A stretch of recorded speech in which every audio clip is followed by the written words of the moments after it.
All right, let's jump right in with a pretty radical idea. What if? What if our biggest, most tangled social problems aren't really moral failings at all? What if they're just bugs?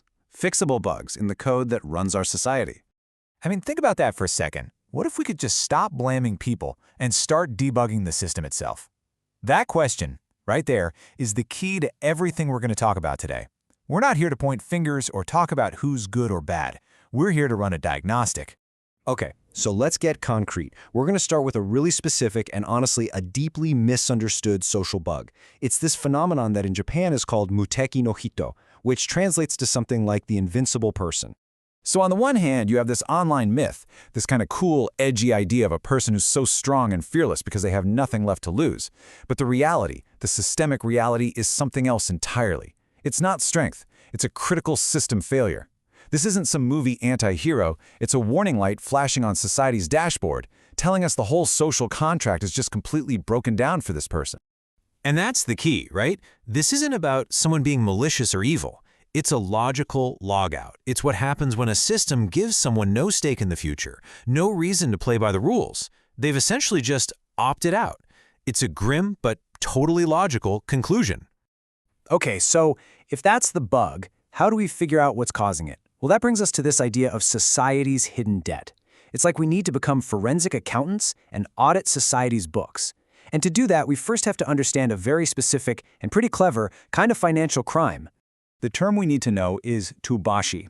It's a Japanese word from the world of corporate accounting fraud, and it literally means to make fly away. Imagine a big company with huge financial losses. What they do, illegally, is move those losses off their main books and hide them in some shell company. The debt doesn't vanish, of course, it's just invisible to the auditors. So here's the mind-blowing part. This framework argues that our society does the exact same thing, but with human suffering. First, society fails to pay its costs. It underfunds schools or cuts mental health services.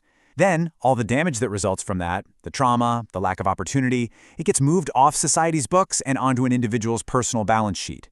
And then, in the final step, we blame that person for their deficits, while society pats itself on the back for being so well managed. This really breaks the whole metaphor down. Think of it like this. A person's basic human rights, that's their starting capital.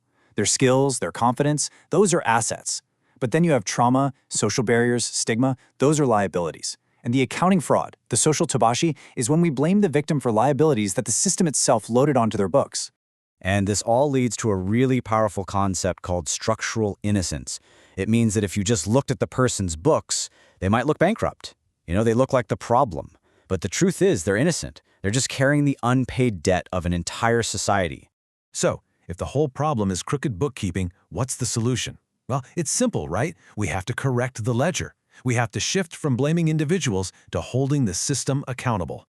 Okay, you almost certainly know this famous scene from the movie Good Will Hunting, where Robin Williams' character just keeps repeating, "It's not your fault." It's an incredibly powerful emotional moment. But what if I told you it's actually more than just good therapy? Within this framework, that phrase, "it's not your fault," isn't just about making someone feel better. It's an accounting correction. It's like an auditor stepping in and saying, "Nope, this debt doesn't belong here." It's formally reassigning that liability from the person's ledger right back to the system that created it. And what's so wild is that this isn't even a totally new idea. Way back in the 70s, a psychiatrist named Ivan Bazarmeni-Nagy came up with something called the Ledger of Justice for Family Therapy. Fast forward to today, and the people developing the SoE framework in Japan came up with the exact same bookkeeping metaphor completely on their own. That's what you call a convergent discovery, and it usually means you stumbled onto something really fundamental about how the world works. So the whole process of fixing this has 3 really clear steps. First, you have to correct the ledger for the past, fix the bad accounting. That allows the person, in the present, to finally realize, oh, it's not my fault. But, and this is so important, this isn't about letting someone off the hook forever, just the opposite. Clearing away that old, unfair debt is what gives a person back their power, their sovereignty, so they can take responsibility for their own future. Okay, so correcting the books after the fact is great, but how do we stop the fraud from happening in the first place? Well, that's where things get really interesting because now we bring in the technology. We bring in the AI auditor. See, most of the time when we talk about ethical AI, we're talking about filtering the output. We try to catch bad or biased stuff after the AI has already processed the data. But by then, it's kind of too late, right? The poison is already in the system. What's so revolutionary here is the idea of an input constitutional AI. It flips the whole thing around. It audits the data the moment it's being created, at the input, stopping the fraudulent entry from ever getting on the books. Let me give you a super practical example of how this works. A support worker is typing a note and writes, "Client is being stubborn." Instantly, before they can even hit save, the AI flags it. It pops up a question like, "Hold on, is this person actually being stubborn, or could this be them exercising their legal rights? Is it a personality flaw, or are they maybe just reacting to something in their environment?" And boom, in that moment, the AI forces the worker to reconsider. The potential debt of being stubborn is moved away from the person's character and correctly assigned to the environment. And what this system is really enforcing is something called record sovereignty. It's a powerful idea that connects to the bigger global fight for data rights. It says that your life story, the official record of who you are, belongs to you. It shouldn't be owned by the institutions or the bureaucracies that are meant to be serving you. Now, I know exactly what some of you are thinking. This sounds really nice, but it must cost a fortune. And that's fair. But the final piece of this puzzle is the economic case for it. And honestly, it's just staggering. Check out this number, a 29.4 to 1 social return on investment. No, that's not a typo. What this means is that for every single dollar you invest in a system like this, society gets back nearly $30 in value. It's almost unbelievable.